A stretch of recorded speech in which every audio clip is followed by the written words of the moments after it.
Get in there. It feels good, man. It feels good, right? Alright, yo, I'm in the light at the end of the tunnel. Paper stacks, yeah, I got them in the bundles. Harry Potter breaking bread with the muggles. They said I wouldn't make it, now they looking puzzled. They said I wouldn't take it, how'd it go on? Get the bag, it ain't never getting fumbled. In the jack, but we came up from the bottom. Okay, golf sim build. I posted on Reddit a little while ago just some pictures in the description of my DIY golf simulator build. And it turned into a really fun 48 hours of a Q&A, so that's what inspired this video. Now this video is going to include everything you need in a space to create a home golf simulator. It's not going to include the space itself and the decor and the furniture and all the extra pieces.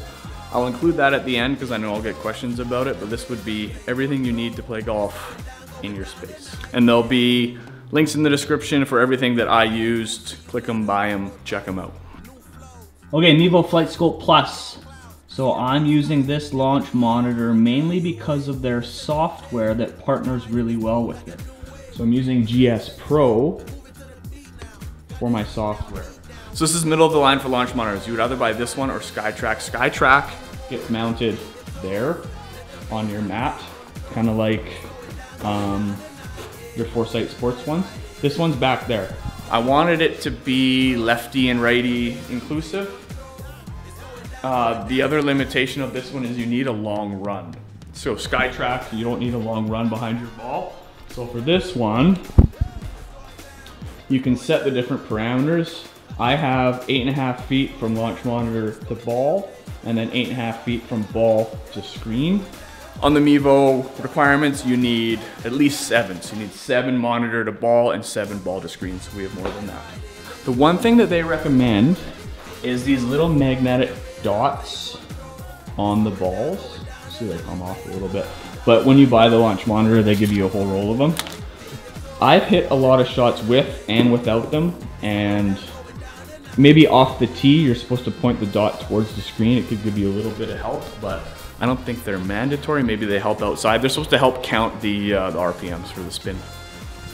There is the Pro package. So I did enable the Pro package. So it's a software update. It's $1,000. That unlocks basically like 17 more metrics. It gives you all your club face data as well as your ball data and all that stuff. I don't know if it's mandatory. I wanted to get the most realistic setup that I could, so I added that. Okay, software, GS Pro. So I'm using GS Pro. It is unbelievable. If you're going to get in the golf sim space and you're not using GS Pro, message me. It is so good. So it's 250 bucks a year. It's made by Unify. They're actually a gaming company. They're in the like 3D, AR, VR space. Right after I got this set up, they came out with version 2.0, a free update for GS Pro. It's unbelievable. So it's 250 bucks a year. There's 200 plus courses. And because it's more of a gaming platform, they studied ball physics and metrics and mechanics and the realism of the ball and the graphics and everything. It's 10 out of 10. 4K graphics, unbelievable. And they have a course designer. So you can design your own course. You can beta test it. They put it out to the community. If it works, then you can download it and play it. Because that, they kind of skate around some copyrights. So you can play Augusta, it's called the Georgia Golf Club. You can play Sawgrass, it's called the Home of the Players. Whistling Straits, Bandon, Paynes Valley, everything. Like it has a range, it has an on-course practice mode, it has mini games, tournaments. There's also the SGT Simulator Golf Tour that pairs with GS Pro, and you can play online events with other people. It's the best, GS Pro. Hands down, the best investment, $250 a year. Okay, the mat. This is Country Club Elite. This was about $1,000. $1,000 for a mat. It's supposed to be the most realistic like turf. It can take a real tee. I don't use a real tee though. I use these little pyramid tees. Pro tip, don't order them in black because you'll lose them. This is the second pack that I ordered in yellow, easier to see. Bunch of different sizes, just like a pyramid tee. So this is an add-on, so you can keep your cost down by going by a 5x5 mat. I want it to be lefty inclusive, so it's a 5x10, so we can stand on either side and hit down the middle there. Projector. So you need a short throw projector. This was pretty technical to set up. Basically, we need it to be 13.6 to 12.6 from monitor to screen. And I upgraded this as well. It was a 4K high-res 60 hertz gaming projector. I'll throw the specs up in the description. This was $2,000. You can keep your costs down if you just want to go HD. So a 1080p 60 hertz projector would be about $1,000. So it's about double the price for the graphics. But because I'm running GS Pro, I wanted to make sure I was getting all the 4K glory. Okay, projector. Okay, enclosure. This is a big one. Wait. So, Carl's Place enclosure. So this was an upgrade for me as well. Carl's Place is kind of the go-to for all the DIYers, golf sim builds out there in the community. So I upgraded this one as well. We are 13 wide and 9.5 high. Is that right? 8.5, sorry. 13 wide, 8.5 high. Now, the original specs was a little bit smaller, but again, I was going 4K. I wanted to go high res, so I wanted that 16:9 widescreen look. So the enclosure itself is pretty economical. It was about $1,000. DIY setup, and it only took us about an hour. So it's solid steel, piping, everything's connected and wrapped. You can see some of my Velcros coming undone there. And then your screen is held on to with some of those bungee balls. I added this pool noodle down at the bottom because there is a cross member there and you do get some ricochets. I'll put my reel up, opening tee shot, my buddy sculled one. We got a ricochet. So This was the opening tee shot on my new home simulator build.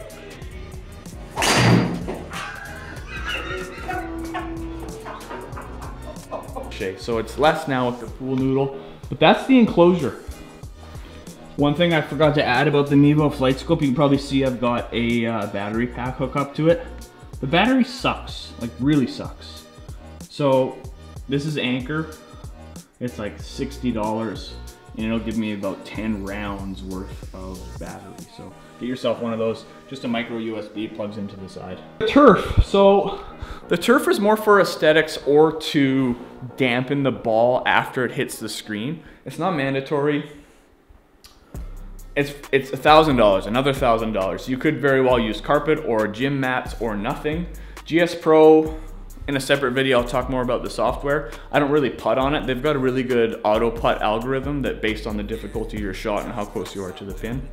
So I don't putt, so you don't really need this turf, but that would be one of those add-ons. If you want it, you could throw that into the cart. Now, the one thing I'm excluding from all this package would be a PC. So I have a Rogue Zephyrus G15 gaming laptop. I use it for all my editing. So I knew that was going to be enough to be able to power GS Pro, so I didn't include that in my package. I'm omitting it from this like 10 grand sim package because if you're using E6 or GS Pro or some of the other sim software, it's going to depend on what you're doing. Like E6 likes to run on iOS, Apple tablets and stuff like that. So the one asterisk with this package would be you would need the hardware to run the software.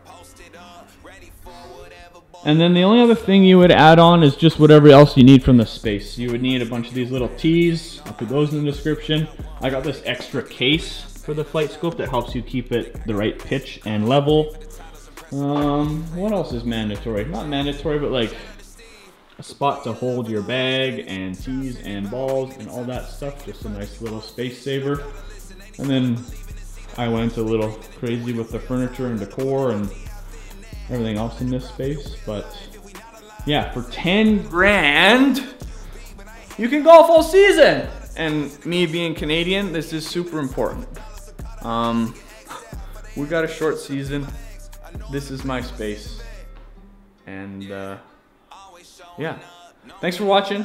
Let me know if any of you are running similar setups, if you have anything you think I should change, or if you have any questions for me regarding this whole setup and where to buy and what to buy, and if you want to come over and play, hit me up. Thanks.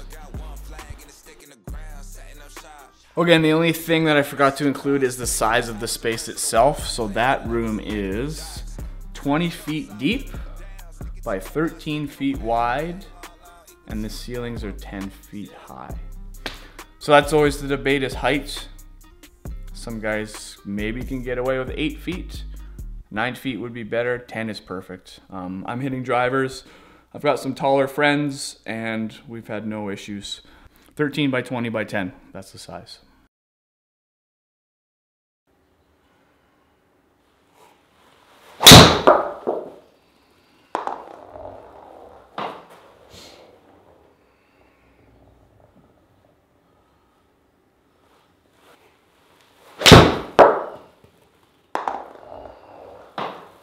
Oh,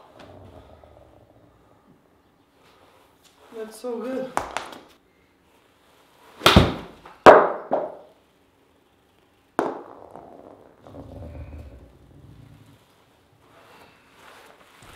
Oh, you jerk.